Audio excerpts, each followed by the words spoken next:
सुप्रभात बच्चों। आत्म परिचय के बाद आपके पाठ्य पुस्तक में श्री हरिवंश राय बच्चन जी द्वारा रचित एक और गीत भी है जिसका शीर्षक है एक गीत। पहले इस कविता को पढ़ लेते हैं। दिन जल्दी जल्दी ढलता है, हो जाए न पथ में रात कहीं, मंजिल भी तो है दूर नहीं। यह सोच थका दिन का पंथी भी जल्दी जल्दी चलता है, दिन जल्दी जल्दी ढलता है। बच्चे प्रत्याशा में होंगे, नीड़ों से झांक रहे होंगे, यह ध्यान परों में चिड़ियों के भरता कितनी चंचलता है, दिन जल्दी जल्दी ढलता है। मुझसे मिलने को कौन विकल्प, मैं होऊं किसके हित चंचल, यह प्रश्न शिथिल करता पग को, भरता उर्मी बिह्वलता है, दिन जल्दी जल्दी ढलता है। बच्चों, ये गीत भी आपके हरिवंश राय बच्चन जी द्वारा रचित निशा निमंत्रण से ही लिया गया है। इसमें 3 छोटे छोटे चित्र बताए गए हैं। इसमें ये समझाने की कोशिश की गई है कि अगर कोई प्रिय वस्तु या किसी खास चीज़ की प्रेरणा हमें उत्कंठित करती है तो उसके हिसाब से हमारे प्रयास तीव्र हो जाते हैं, और यदि हमें कोई चीज़ प्रभावित नहीं करती है या किसी चीज़ के प्रति, किसी प्रेरणा के प्रति हम लालायित नहीं होते हैं तो हमारे प्रयास उतने ही शिथिल हो जाते हैं। तो हमारे प्रयास किस पर निर्भर होते हैं कि हमारे सामने लक्ष्य क्या है और वो हमें कितना प्रिय है या हमारे लिए कितना आवश्यक है। इसी बात को इस पद में हमने लिखा है कि किसी प्रिय आलंबन या विषय से होने वाले मिलन की उत्कंठा हमारे प्रयासों और कर्मों में तीव्रता भर देती है, और यदि कोई प्रिय आलंबन सामने न हो, मन में किसी के प्रति उम्मीद, उमंग और लगाव न हो, तो हमारे कार्य शिथिल हो जाते हैं। जीवन में आशा हो, उम्मीद हो तो जीवन ऊर्जा से भरा हुआ होता है, जिजीविषा से परिपूर्ण होता है। कविता में 3 काव्य चित्र प्रस्तुत किए गए हैं। प्रथम काव्य चित्र में एक पथिक का वर्णन है जिसका लक्ष्य नज़दीक ही है, उसकी मंजिल नज़दीक ही है। दिन भर का थका होने के बावजूद भी उसे ये लगता है कि कहीं रास्ते में ही उसे रात न हो जाए, और उसे मंजिल भी दूर नज़र नहीं आती, नज़दीक ही है। उसे लगता है कि अगर वो जल्दी जल्दी कदम बढ़ाएगा तो अपनी मंजिल तक आराम से पहुंच जाएगा। इसीलिए दिन भर का थका होने पर भी वह जल्दी जल्दी अपने कदमों को बढ़ाता है, और ये जल्दी जल्दी कदम बढ़ाते हुए उसे ये भी लगता है कि दिन बड़ी शीघ्रता से ढल रहा है। दूसरे काव्य चित्र में पक्षियों का वर्णन है। भोजन की खोज में घोंसले से बहुत दूर चले जाते हैं पक्षी, और जब उन्हें शाम के ढलने का आभास होने लगता है तब उन्हें अपने नीड़ में बैठे हुए असहाय शिशुओं की चिंता होने लगती है। उन्हें अचानक ध्यान आने लगता है कि उनके शिशु असहाय हैं, उड़ नहीं पाते हैं, घोंसले में अकेले ही होंगे। कहीं ऐसा न हो कि नीड़ों से बाहर वो झांक रहे होंगे और किसी दुर्घटना का शिकार हो जाएं, तो शिशुओं के प्रति उनका मोह, उनकी सुरक्षा की चिंता उनके पंखों की गति को बढ़ा देती है, और वो तेजी से पंख फड़फड़ाते हुए अपने संतान से मिलने के लिए उत्सुक होते हुए तेजी से उड़ने लगते हैं। इसी चित्र को यहाँ पर दिखाया गया है कि उनके सामने, पक्षियों के सामने एक आलंबन है, उनके प्रिय शिशु जिनकी सुरक्षा की चिंता उन्हें और तेज दौड़ने के लिए और तेज उड़ने के लिए प्रेरित कर देती है। कविता का तीसरा चित्र कवि ने स्वयं के लिए कहा है। वे देख रहे हैं कि पथिक थका है, लेकिन उसकी मंजिल उसे और अधिक तीव्र चलने के लिए प्रेरित कर रही है। साथ में ही जो पक्षी हैं, संध्या काल का आभास पाते ही, अपने शिशुओं का ध्यान करते ही, थके होने के बावजूद वे भी बड़ी तीव्रता से उड़ान भर रहे हैं। आशा ही है जो मनुष्य के जीवन में चेतना का संचार करती है। जो निराश हो जाता है, हर एक चीज से उसका मोह भंग होने लगता है, उसके जीवन की उमंग खो जाती है। कवि के जीवन में उसका कोई प्रिय आलंबन नहीं है, कोई भी उसकी प्रतीक्षा नहीं कर रहा है। घर में कोई ऐसा नहीं है जो कवि से मिलने के लिए व्याकुल हो। इसलिए कवि घर नहीं जाता है। उसके घर जाने की जो इच्छा है, जो उसके प्रयास हैं, वो शिथिल होने लगते हैं। इसीलिए वो कहता है कि उसके जैसे ही वो ये प्रश्न स्वयं से करता है कि मुझसे मिलने के लिए कोई भी व्याकुल नहीं है, मैं किसके लिए अपने कदमों को तीव्रता दूं, किसके लिए मैं घर जाने की इच्छा करूं। इसीलिए ये प्रश्न उठते ही उसके पैर शिथिल हो जाते हैं। कहने का आशय यह है कि जब कोई सामने इस तरह का कोई लक्ष्य नहीं होता है, मन में किसी के प्रति उमंग और भावनाएं नहीं होती हैं, किसी को प्राप्ति की उत्कंठा नहीं होती है, तो व्यक्ति के प्रयास शिथिल हो जाते हैं, उसका मन उमंगित नहीं रह पाता। इसीलिए जीवन में उम्मीद का होना बहुत ज़रूरी है। उम्मीद होती है, आशाएं होती हैं, तो जीवन जीवंत होने लगता है। अब आते हैं आत्मपरिचय और एक गीत कविता के प्रश्नों के बारे में। तो पहला प्रश्न आपके अभ्यास में दिया हुआ है कि कविता एक ओर जगजीवन का भार लिए घूमने की बात करती है और दूसरी ओर मैं कभी न जग का ध्यान किया करता हूँ, इस तरह से कहती है। तो ये विपरीत से लगते हैं ये दोनों कथन। इनका आशय क्या है? हमारा उत्तर होगा, कविता की पहली पंक्ति में कवि कहता है कि वह जग जीवन का भार लिए फिरता है।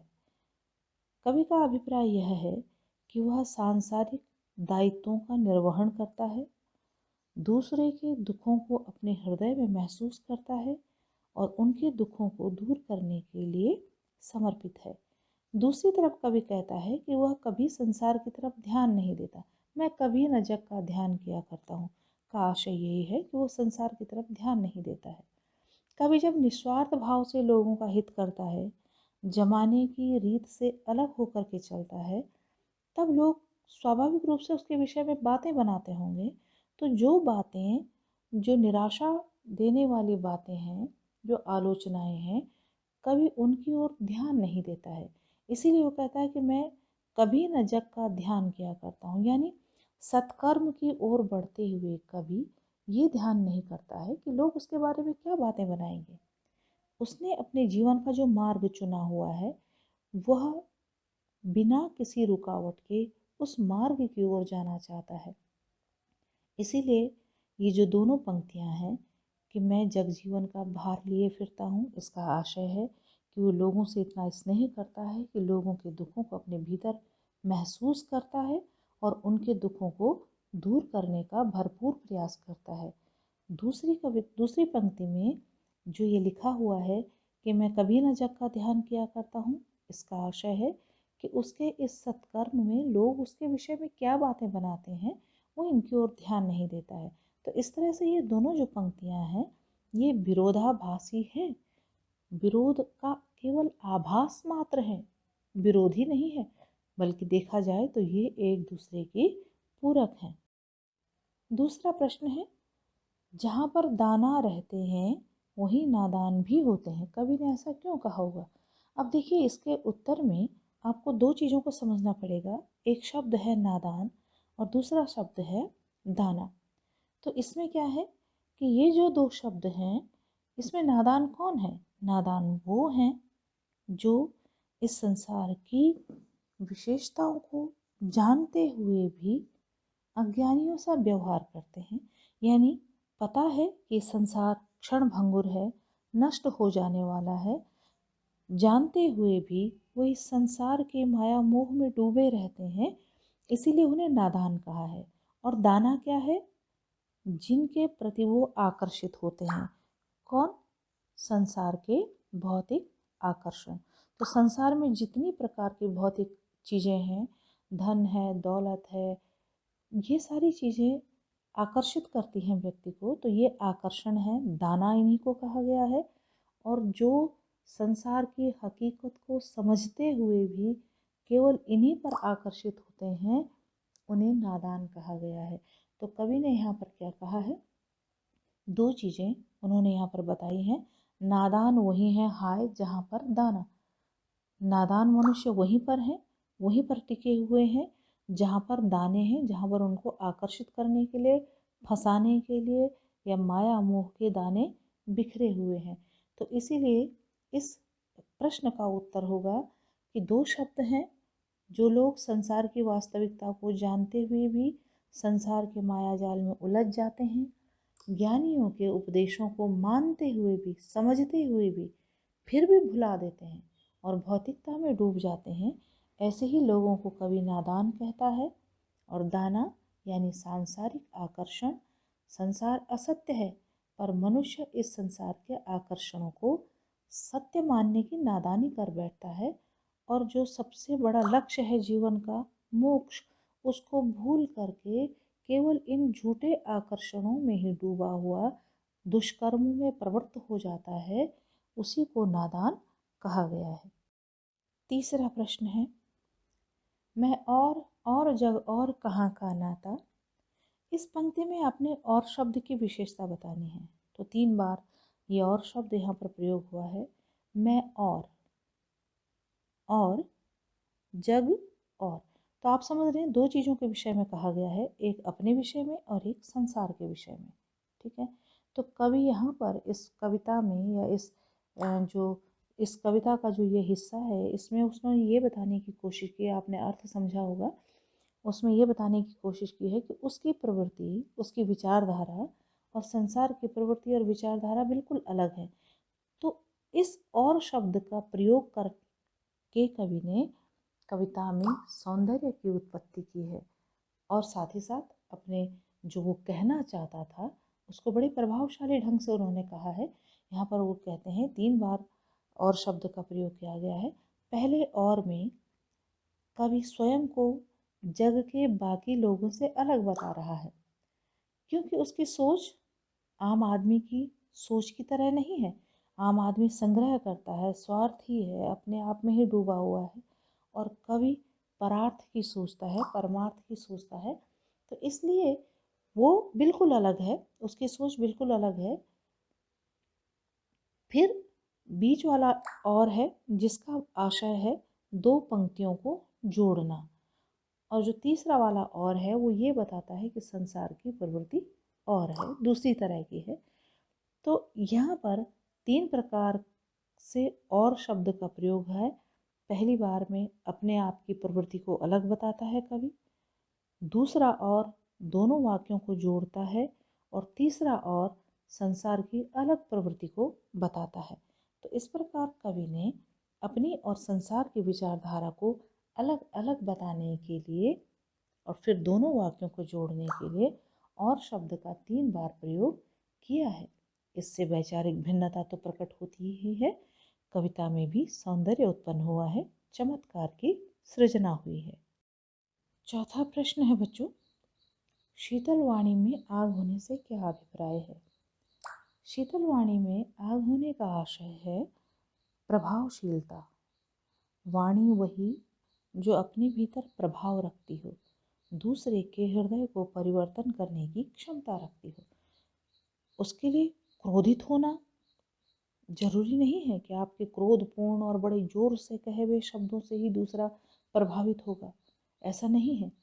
शीतल और शांत वाणी ही दूसरे के व्यक्तित्व को प्रभावित कर सकती है। हमारे पास बहुत सारे उदाहरण हैं, हमारे जितने भी महान लोग, महापुरुष हमारे हुए हैं, चाहे गौतम बुद्ध हुए हों, चाहे महापुरुष हमारे नानक हुए हों, या जैन धर्म के प्रवर्तक हुए हों, तो इन सब ने बड़े शांत वाणी में ही उपदेश दिए हैं और जनता को, उनके हृदयों को पूरी तरह से प्रभावित किया है, परिवर्तित कर दिया है लोगों का हृदय। तो यहाँ पर भी कवि अपनी वाणी को उसी प्रकार की शीतल वाणी कह रहा है जिसमें आग है। आग का मतलब है प्रभाव पूर्णता, आग का सा ओज जो दूसरे के हृदय को बदलने की क्षमता रखता हो। तो यहाँ पर हम इसका अर्थ देखेंगे। इस प्रश्न का उत्तर लिखा गया है कि शीतल वाणी में आग का आशय वाणी की प्रभावशीलता है। कवि संसार की स्वार्थपरता से क्षुब्ध है। उसे दुख है कि लोग बड़े स्वार्थी हैं। कितनी ही बार उनको समझाया गया है लेकिन वो स्वार्थ नहीं छोड़ते।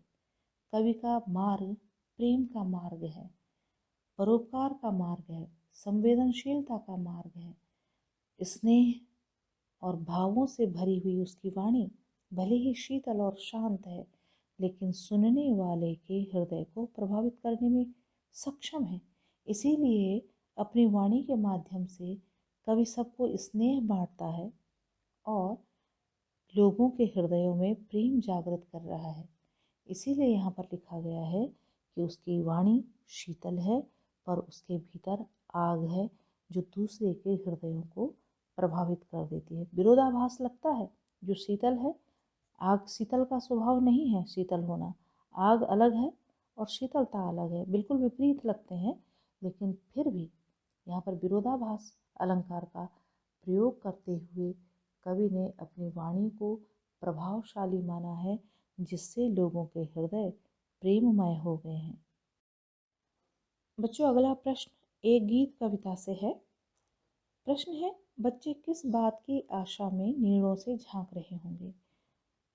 उत्तर है, पक्षी अपने बच्चों के भोजन की तलाश में दूर तक उड़ जाते हैं। उनके असहाय शिशु जो कोटरों में या घोंसलों में रह जाते हैं, वो बड़ी व्यग्रता से अपने माता पिता की प्रतीक्षा कर रहे हैं। उन्हें उम्मीद है कि उनके माता पिता शीघ्र ही लौट आएंगे और उनके लिए भोजन लाएंगे। लेकिन भोजन के साथ साथ एक और चीज़ है जिसकी आशा वो कर रहे होते हैं, वो है माता पिता के प्यार भरे सानिध्य का। तो अपने माता पिता से प्यार पाने के लिए और भोजन दोनों की प्राप्ति के लिए बच्चे नीड़ों से झांक रहे हैं। बच्चों, कविता का अंतिम प्रश्न है, दिन जल्दी जल्दी ढलता है कि आवृत्ति से कविता की किस विशेषता का पता चलता है? दिन जल्दी जल्दी ढलता है कि आवृत्ति कविता में एक सौंदर्य को उत्पन्न करती है और साथ ही साथ ये एक गीत का लक्षण है।